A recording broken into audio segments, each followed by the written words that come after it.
Conversaciones sobre seguridad nacional y desarrollo. Una serie de podcasts que presenta el Colegio de México y el Instituto Mexicano de Estudios Estratégicos en Seguridad y Defensa Nacionales.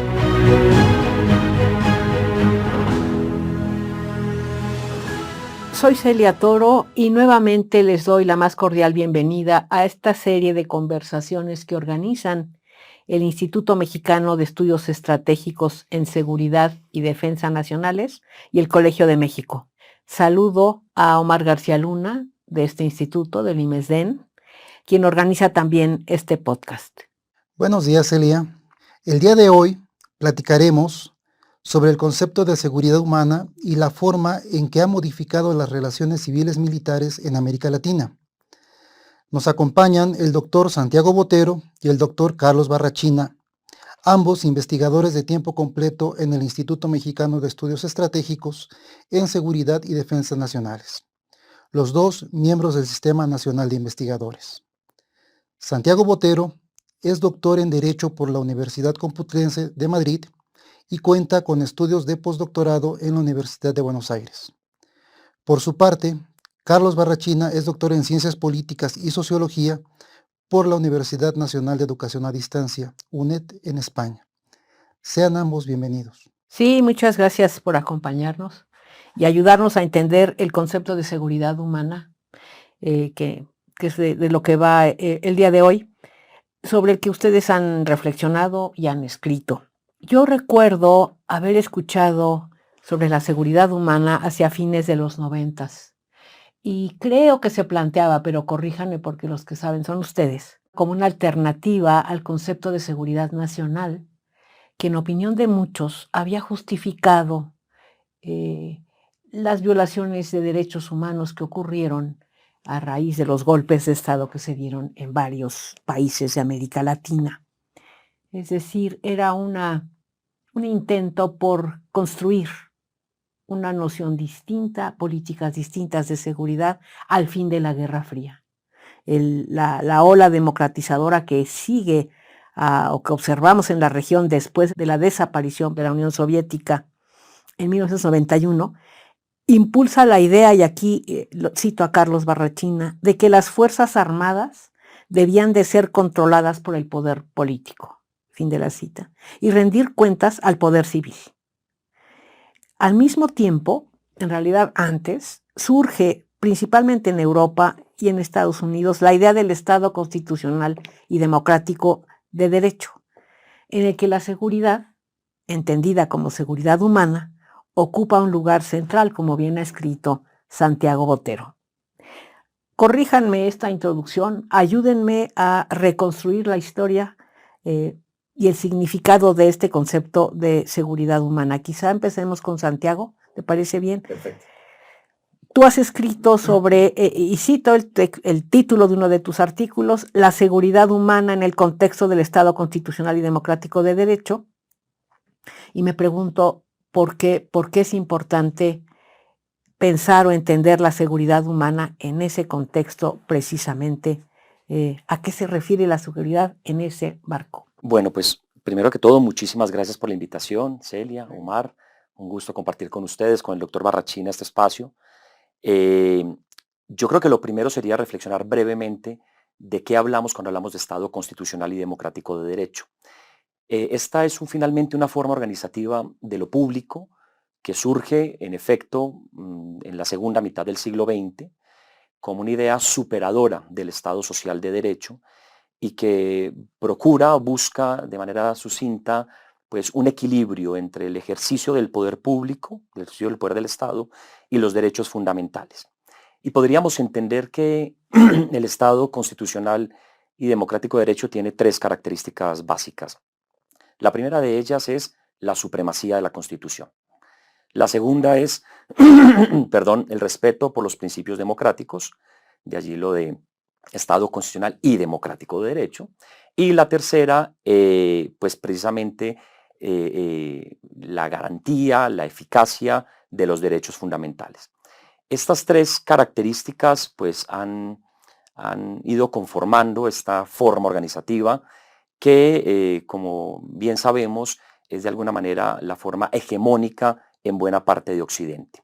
Cuando hablamos de supremacía de la Constitución, pues nos referimos básicamente a que la Constitución deja de tener un rol meramente programático y pasa a tener una función normativa concreta. Y significa también que la Constitución no representa o no encaja en ningún proyecto en particular, sino que la Constitución es un marco donde conviven posturas que de entrada pueden resultar contradictorias. Las constituciones contemporáneas cobijan derechos y principios individualistas junto con principios comunitarios, principios liberales y principios sociales, libertad, pero también igualdad, etcétera. Así entonces, la Constitución no es un proyecto único, sino que hay allí principios y derechos que muchas veces inclusive podrían ser contradictorios. Y la definición de la prevalencia entre unos y otros no se da a priori, sino que se da de alguna manera caso a caso, y por eso es que estos principios que parecen y muchas veces son contradictorios están constantemente en pugna, tanto en el terreno político como judicial. Eso por un lado. Exactamente. Esa es como la primera característica. La segunda es el respeto por los principios democráticos. Esto se refiere, por supuesto, a la existencia de elecciones libres, al respeto por derechos políticos y civiles, etcétera, pero con una característica muy particular, y es la idea del principio contramayoritario. Es decir, como dentro del Estado constitucional y democrático de derecho, el objetivo fundamental, el objetivo último es la garantía, la eficacia de los derechos fundamentales, ni siquiera cuando estamos en presencia de un consenso, ese consenso puede implicar la violación de derechos humanos en las decisiones. Y la tercera característica tiene que ver pues, con algo que está muy en boga, sobre todo en México en los últimos tiempos, y es que los jueces constitucionales son los garantes tanto de la supremacía de la Constitución como del respeto por los derechos humanos. Y con todo lo que esto ha generado, no solo en México, sino en buena parte de los países occidentales. Entonces, si entendemos que esto así brevemente explicado es eso a lo que podemos llamar Estado constitucional y democrático de derecho, pues en este marco hay que pensar la seguridad desde otra perspectiva. Desde otra perspectiva, y en ese marco es que surge, como bien decías, a finales del siglo XX, particularmente por allá a mediados de la década de los 90, la idea de la seguridad humana. La seguridad humana vista fundamentalmente como un replanteamiento de una visión meramente estatocéntrica de la seguridad y amarrada, unida a la idea de que finalmente la razón de ser del Estado es la eficacia de los derechos humanos o de los derechos fundamentales, para no entrar en esa disquisición. En este marco del Estado constitucional y democrático de derecho, la razón de ser del Estado no es otra diferente a ser eficaces los derechos humanos. Y es eso precisamente de lo que se ocupa la seguridad humana, de entender la seguridad como libertad de miedos sobre todo, y libertad de necesidades. Y en esos dos ejes es donde se mueven pues todos los replanteamientos que viene a ser un concepto que ha tenido altas y bajas en estas 3 o 4 décadas. Surgió con muchísima fuerza, podríamos decir que en algún momento perdió como protagonismo, pero me parece a mí que en los últimos tiempos ha como regresado con muchísima fuerza y como decía, esto tiene sentido en una forma organizativa como es el Estado constitucional y democrático de derecho. No tendría tanto sentido en otras formas de organización. Es decir, la idea de la seguridad humana no tendría cabida en un Estado liberal de derecho. Y la idea de la seguridad humana no tendría un perfecto acoplamiento con la forma del Estado social de derecho. Pero en la forma organizativa del Estado constitucional y democrático de derecho, digamos que cobra toda coherencia la idea de la seguridad humana. Al ponerse al frente el concepto de seguridad humana, ¿se soslaya el de seguridad nacional? Ya no se habla de él. En efecto, era un intento también por dejar de pensar la seguridad en esos términos. No. De hecho, la idea de seguridad humana surge como un concepto amplio, un concepto multidimensional, que viene a a dotar de sentido, a hacer funcionales otros múltiples conceptos de seguridad. Seguridad nacional, seguridad alimentaria, seguridad económica, seguridad en la salud, etcétera. Entonces, el concepto no surge como opositor a la idea de la seguridad nacional, o no necesariamente, ¿no? Sino como un concepto, insisto, que articula otros conceptos más específicos de seguridad. Toca el momento de pedir los comentarios del doctor Carlos Barrachina. Estimado Carlos, en este sentido, dentro de este marco del concepto de seguridad humana, ¿cómo es que se modificaron de manera específica las relaciones civiles militares? ¿Cómo es que interpretaron las cúpulas militares, incluyendo los ministerios de defensa, este concepto nuevo de seguridad humana? En primer lugar, también agradecer mucho la invitación a platicar con ustedes en este podcast y bueno, rescatar un poco desde una perspectiva menos jurídica, por así decirlo, el concepto este de seguridad humana y de relaciones civiles militares. Seguridad humana se entiende en el contexto de que el ciudadano es importante, de que las personas que formamos parte de un Estado-nación, pues somos relevantes. Y eso es algo que se ha ido consolidando desde el siglo XX hasta nuestros días, especialmente después de la Segunda Guerra Mundial, en el que el Estado ha ido generando instituciones y los ciudadanos han ido perfeccionando con perfiles adecuados para cada una de las funciones, y eso ha ido dando vida a un nuevo tipo de sociedad que no existía antes. Entonces, en ese contexto es que empieza a reflexionarse sobre la idea de la seguridad de las personas, más que del Estado-nación, que efectivamente no desaparece. No desaparece, está más vigente que nunca, pudiéramos decirlo en algunos momentos, ¿no? En ese sentido, fue un riesgo el traer el concepto de seguridad humana hacia América Latina.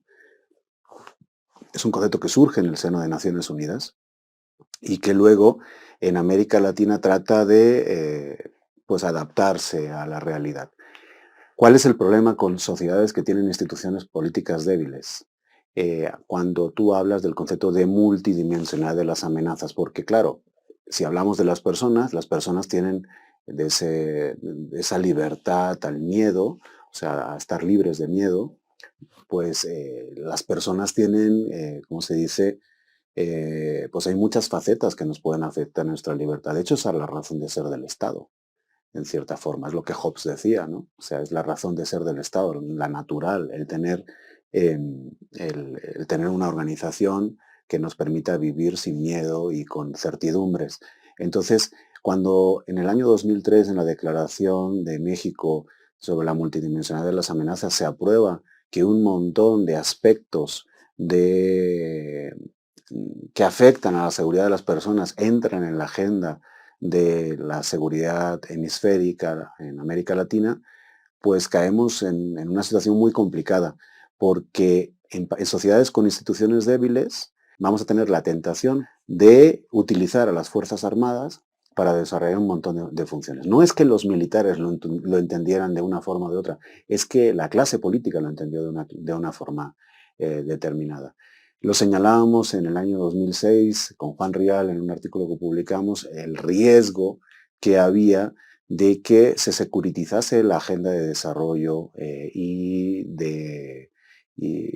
que muchas de las respuestas a los problemas de las personas fueran encargados a las Fuerzas Armadas. No porque las Fuerzas Armadas los demandaran, sino porque en sociedades con instituciones políticas débiles a los políticos se les pudiera hacer sencillo. Y eso es lo que ha pasado. Los ministerios de defensa, eso no se consolidó. Había una idea de que efectivamente se democratizara el sector defensa en los años 90, justo al mismo tiempo que surge el concepto de seguridad humana, se democratizara el sector defensa en América Latina, se crearan ministerios de defensa, se hablaban de libros blancos de defensa como instrumentos de transparencia, se discutiera en los parlamentos de una forma libre las políticas de defensa de los países, pero eso se interrumpió con la caída de las Torres Gemelas, con el surgimiento de la idea del terrorismo y también con una situación que nos ha desbordado de una forma dramática en toda la región. Vivimos una crisis de inseguridad absolutamente espectacular desde el final de la Guerra Fría, que va creciendo con la consolidación del crimen organizado. Esa debilidad de los estados, esa falta de respuesta, ese no saber responder, lo que ha provocado es que las Fuerzas Armadas hayan sido requeridas para un montón de funciones y que al mismo tiempo hayamos ido debilitando a la administración pública. Y todas esas capacidades que fueron adquiriendo los ciudadanos, esos perfiles profesionales para gestionar determinadas funciones, pues se han ido perdiendo, o incluso hemos llegado a la idea de que todos los ciudadanos latinoamericanos prácticamente son un conjunto de corruptos que son incapaces de gestionar sus sociedades. Y entonces que la institución más confiable, más segura y más aceptada por la sociedad, pues es las Fuerzas Armadas. ¿Por qué? Porque no deja de existir una cultura política militarista. Cuando hablamos de militarismo nos referimos a una cultura política. Cuando hablamos de militarización nos referimos a la practicidad de esa presencia militar en muchas funciones de desarrollo o seguridad, ¿no? Que no corresponden de una forma directa o teórica, por así decirlo, a las Fuerzas Armadas, sino a una sociedad que es capaz de desarrollarse y de buscar a los profesionales con los perfiles más adecuados para desarrollar funciones de una forma más eficiente y sobre todo democrática. La literatura de relaciones civiles militares solamente se puede entender desde un contexto democrático, porque si no, no tiene sentido. Los grandes temas que se han discutido en relaciones civiles militares son el tema de la intervención de los militares en política como un riesgo para la democracia, el tema de la profesión de los militares en un contexto democrático, cómo se entiende la profesión de los militares en un contexto democrático, y el tema de la gestión del sector defensa, cómo se debe de entender en unas sociedades que aspiran a vivir en un contexto de democracia, ¿no? Bueno, y entonces, si es así, si esas son las consecuencias políticas, ¿hay consecuencias en el ámbito normativo, Santiago? ¿Se ha traducido este concepto y su práctica? Porque lo que me dices es que se ha empleado como seguridad multidimensional, en la que seguridad me suena a militares, en la que no encuentro quien se encargue de todo lo que amenaza mi existencia y recurro a ellos en ausencia de una institución de Estado que se encargue de los múltiples asuntos que nos aquejan de manera muy, muy especial, el de la delincuencia organizada, que como bien dices, ha rebasado todo lo que jamás imaginamos. Bueno, ¿tuvo alguna consecuencia normativa? ¿Se incorporó a derecho interno, a tratados, acuerdos que hemos suscrito para adoptar este concepto y las políticas que se derivan de una idea así? Bien, pues mira, desde una perspectiva de hard law, de derecho duro, la respuesta sería negativa, salvo algunos ejemplos que si quieren ahorita lo comentamos en algún país en particular. No existen en un sentido estricto normas jurídicas relacionadas con la seguridad humana.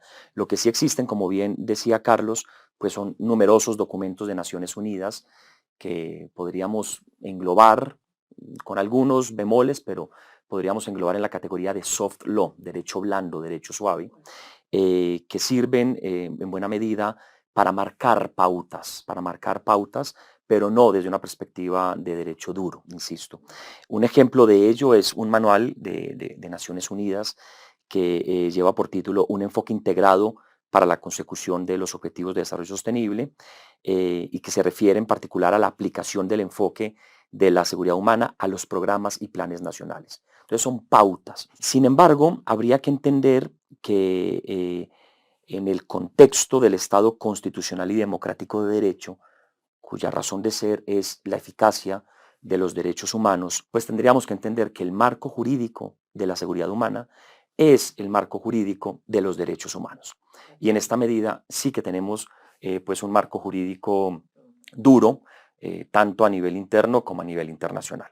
De hecho, reformas como la que se vivió en México en el año 2011 al artículo 1 de la Constitución, que es solo una muestra más de los cambios que ha habido en ese sentido en todo Occidente, en cuanto a la incorporación de una nueva visión de los derechos humanos dentro del quehacer del Estado, pues nos dan cuenta de la importancia que tiene esta visión ampliada de la seguridad, y esto por supuesto se complementa con un marco amplísimo de tratados internacionales referentes a los derechos humanos, buena parte de ellos suscritos e incorporados al ordenamiento nacional. En el año 2011, en México se modificó el artículo 1 de la Constitución Política con múltiples consecuencias, múltiples efectos. Uno de ellos, insisto, pues la idea de la dignidad humana como fundamento de los derechos humanos, y la idea de que eso a lo que llamamos derechos humanos no son, digamos, concesiones que hace el Estado, sino que son una serie amplia de prerrogativas que son naturales a los seres humanos, es decir, que son previas al reconocimiento que hace el Estado. Y como te decía, esto no es un caso aislado, el de México. De hecho, podríamos decir que México llega un poco tarde a esta tendencia, porque esto ya se venía verificando en otros países, particularmente latinoamericanos, desde la década de los 90 del siglo pasado, por razones políticas y, digamos, algo típico en este tipo de tendencias, pues México llega hasta el año 2011. Entonces, esta modificación del artículo primero viene a generar una nueva visión de cuál es el rol del Estado respecto de la garantía y la eficacia de los derechos humanos. Y es allí donde cobra sentido el concepto de seguridad humana para marcar el derrotero de lo que hace el Estado o de lo que debe hacer el Estado. Entonces, en el ámbito interno lo podríamos ver en esa perspectiva. Sin embargo, como te decía, hay un caso en particular muy interesante, que es el del Ecuador. Ecuador, a ver, Ecuador y Bolivia tienen constituciones políticas, digamos, de avanzada. La constitución del Ecuador es de 2008, la constitución de Bolivia es de 2009, y hoy en día son como puntos de referencia ineludibles para los estudiosos del derecho constitucional por el tipo de decisiones que allí se tomaron en ese momento. En el caso de Ecuador sí hay en particular un artículo, que es el artículo 393 de la Constitución, donde dice puntualmente que el Estado garantizará la seguridad humana. Y luego lo desarrolla diciendo como algunos principios en torno a los cuales se debe garantizar la seguridad humana. Entonces, ese es como un ejemplo muy, muy particular de incorporación del concepto en el ámbito normativo, desde una perspectiva de hard law, de derecho duro, en el ámbito constitucional de un país latinoamericano. Sin embargo, aquí en el caso de México me ha llamado a mí la atención poderosamente y para bien que en la reciente ley de Humanidades, Ciencia y Tecnología, publicada recientemente en el Diario Oficial de la Federación, se habla específicamente de la seguridad humana como uno de los frentes desde los que se debe abordar pues, el desarrollo en ciencias, humanidades y tecnología.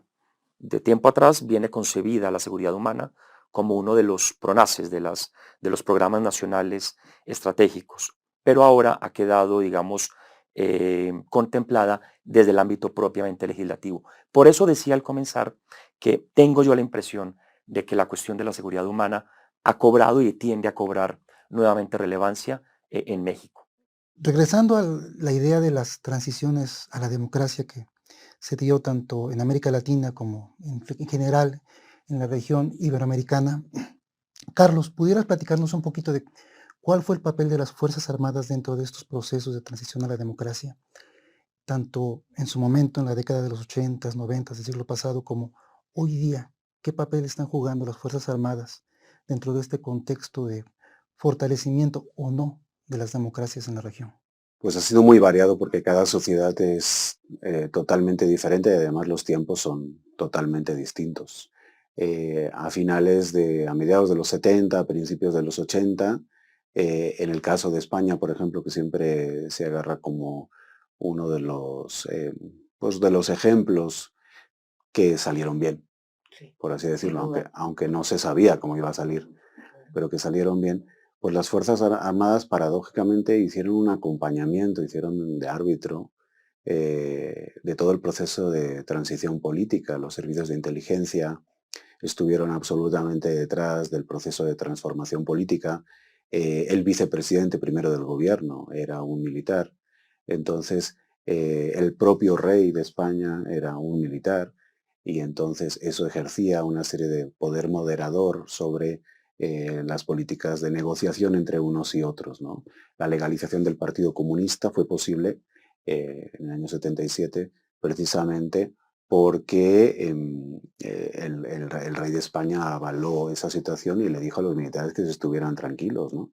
Pero al mismo tiempo se legalizó la bandera española como se entiende ahora, no la republicana que quería el Partido Comunista y fuerzas de izquierdas. Entonces tuvo toda una serie de consensos en los que el ejército fue muy importante como factor moderador por tratar de evitar una guerra civil que había sucedido pues unos años antes, ¿no? Pero unos años antes, desde un contexto de que los muertos, por así decirlo, eran los papás o los abuelos de los que estaban en el proceso de transición política, no eran los hijos, como en el caso de las transiciones políticas que se generan en el sur de América, ¿no? Y en el que la tensión, en el que la situación es mucho más palpable, pues porque el daño es mucho más reciente, ¿no? En los procesos de América Latina la presencia militar también fue muy constante. Se trató de generar la estrategia, se vendió mucho la estrategia española del olvido del pasado, pero claro, eso es imposible en el contexto latinoamericano porque los que mataron son tus hijos, eso no lo puedes olvidar que fusilaron a tu padre, o a tu abuelo, pero que mataron a tu hijo y que lo torturaron y que hicieron toda una serie de situaciones. Entonces en América del Sur los procesos de transición fueron de otra forma, ¿no? Al final eh, el olvido no funcionó. Los militares ellos mismos se apartaron del poder, entendieron que no podían estar en el escenario político porque eso podía tener consecuencias penales para ellos también, ¿no? Y de que debían de hacerse a un lado. En Centroamérica, en un momento después de todas las guerras civiles, el problema de Centroamérica es la debilidad de las instituciones.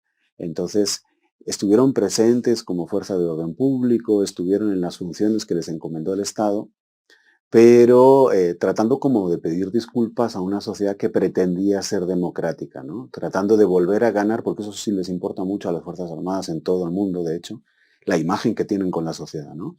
Recuperar un poco esa imagen de que son una institución honorable, de que son unos buenos profesionales, de que no abusan de los derechos humanos. Esas son cosas que les preocupan a las altas jerarquías militares, ¿no? Entonces ellos trataron de recuperar esa posición. Lo que pasa que efectivamente en los últimos años eh, la clase política les ha demandado un montón de funciones en un contexto de no consolidación de democracia. Ojo, que eso es lo que tenemos que hablar también. Lo dijo el PNUD en el año 2004 cuando empezó a alertar en el informe sobre la democracia en América Latina de la necesidad de que se resolvieran los problemas de la gente, en la necesidad de que atendiésemos los problemas reales de las personas, de que atendiéramos ese cansancio con la democracia que se estaba fomentando o que se estaba creciendo en muchos ciudadanos porque no veían resultados positivos de vivir en democracia en relación a su economía, a su bolsillo, a su estabilidad, a su seguridad.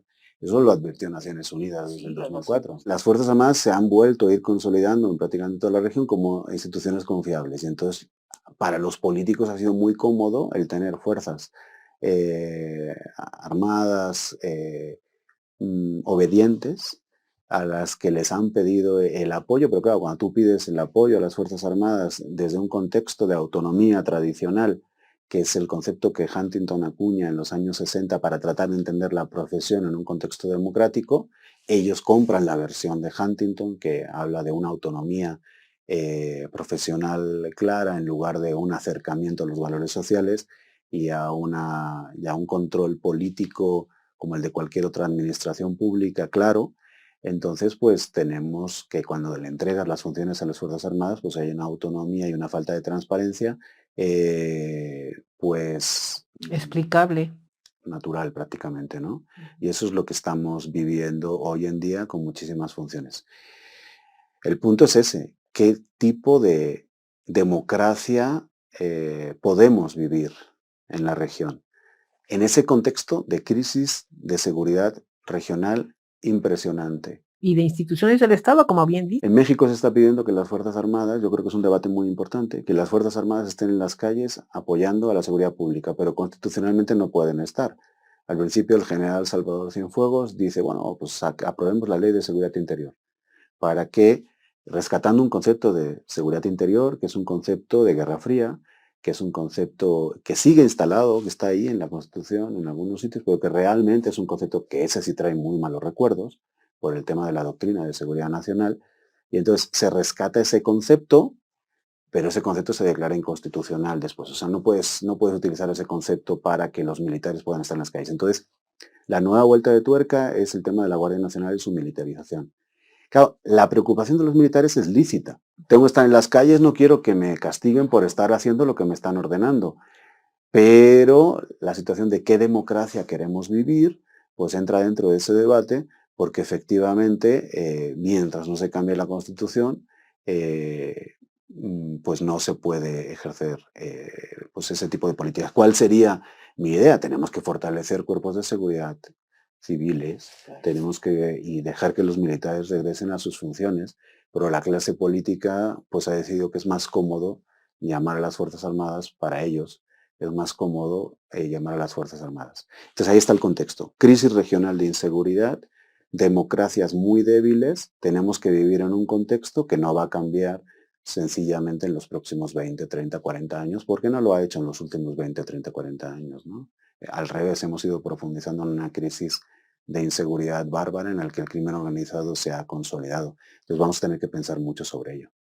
Pues se nos acaba el tiempo, ¿verdad, Omar? Se nos acaba el tiempo, pero qué interesante el contexto que nos pintaron nuestros invitados, en donde frente a un marco jurídico con unos principios fabulosos, tenemos una realidad política que nos complica el alcanzar esa vida en democracia que quisiéramos para nuestros países. Recomendamos entonces el artículo de Carlos Barrachina y Juan Rial, que lleva por título Los Ministerios de Defensa en América Latina y las consecuencias de la multidimensionalidad de las amenazas. Es un artículo que se publicó en la revista América Latina Hoy en el 2006. Me gustaría comentar que estamos próximos a publicar un libro colectivo en el IMESDEM, donde se van a tratar algunos de estos temas de seguridad, de defensa y de desarrollo. Y recomendamos también, de Santiago Botero Gómez, el artículo La seguridad humana en el contexto del Estado constitucional y democrático de derecho, un capítulo de un libro que aparecerá pronto, al que se ha referido ahora Omar, publicado por el IMESDEN. Terminamos así, Omar, Santiago, Carlos, otro episodio de la serie Conversaciones sobre Seguridad y Desarrollo que organizan el Instituto Mexicano de Estudios Estratégicos en Seguridad y Defensa Nacionales y el Colegio de México. Se despiden de ustedes Celia Toro y Omar García Luna. Hasta pronto. Esto fue una producción de la Coordinación de Educación Digital del Colegio de México.